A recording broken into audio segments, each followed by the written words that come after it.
In Psalm 18, David has been running from Saul, and he and his mighty men are looking for a place of refuge. And up in the Gedi, all of it's desert. And they have found a place of refuge, much like the place that we're at right now. This is a spring that's fed from the top of the mountain, and it runs all the way down to these cool, refreshing pools. When David was heading all the way down south, when Saul was chasing him, the most vital thing, of course, is water.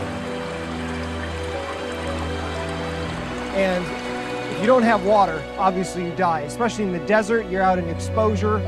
There's no safe place to stay, so you look for strongholds, you look for refuge, but mostly you need water. And in Psalm 18 and in Psalm 31, David says that the Lord is his rock and his shield and his provider.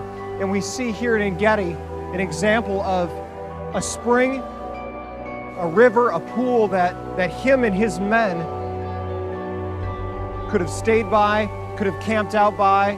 They would have been hidden in an enclosure from any passing armies of Saul. They were safe.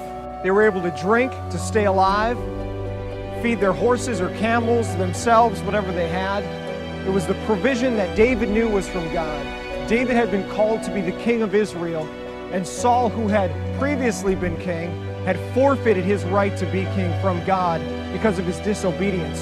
So in Saul's jealousy, he chased David. And so David had to flee, and he would end up in a place like this. And if God had not led David to places like this, David himself would have died out in the desert with his men.